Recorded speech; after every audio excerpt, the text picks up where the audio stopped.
সাল্লাল্লাহু আলাইহি ওয়াসাল্লাম নবুয়ত পাওয়ার পরে 3টা বছর গোপনে গোপনে দাওয়াত দিলেন। কোনো প্রতিকূলতা ছিল না, বাধা প্রতিবন্ধকতা ছিল না, কোনো সমস্যা ছিল না। আল্লাহ তাআলার তরফ থেকে যখন নাজিল হয়ে গেল ওয়াআযির আশীরাতাকাল আকরাবিন, প্রকাশ্যে দাওয়াতের নির্দেশনা যখন চলে আসলো, আল্লাহ রাসূল যখন প্রকাশ্যে দাওয়াত শুরু করলেন, প্রথম ঘোষণা থেকে প্রতিরোধ শুরু হয়ে গেল, প্রতিবাদ শুরু হয়ে গেল, বিরোধিতা শুরু হয়ে গেল। নাউযুবিল্লাহ।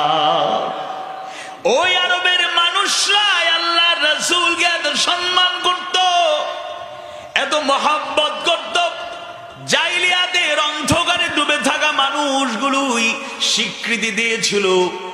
তারা তাদের জবান থেকে ঘোষণা দিয়েছিল, আল্লাহ রাসূলের জীবনে মিথ্যার কোনো আশ্রয় ছিল না, জীবনে একটা মিথ্যা বলেন নাই, মিথ্যা সাক্ষ্য দেন নাই, মিথ্যার সাথে তার কোনো সম্পর্ক ছিল না।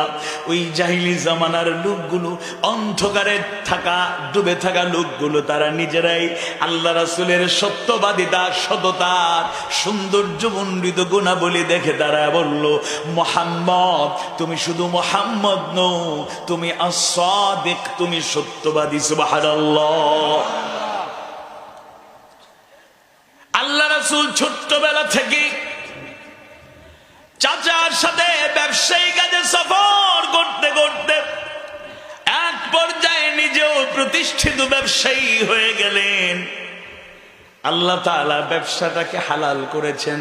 ওয়া আহাল্লাল্লাহুল বাইআ ওয়া হারামার রিবা ওয়া আহাল্লাল্লাহুল বাইআ। আর আল্লাহ তাআলা ব্যবসাটাকে হালাল করেছেন।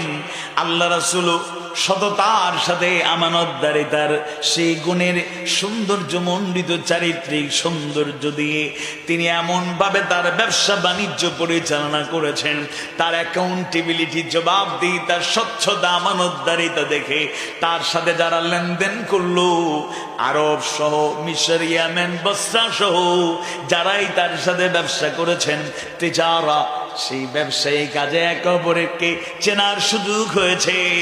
আল্লাহ রাসূলের চারিত্রিক সৌন্দর্য, ব্যবসায়ী সুন্দর পদ্ধতি, সততা, স্বচ্ছতা, অ্যাকাউন্টেবিলিটি দেখে ওই ব্যবসায়ীরা বলল, মুহাম্মদ তুমি শুধু মুহাম্মদ নও, তুমি আল আমিন। বলেন আল্লাহু আকবার।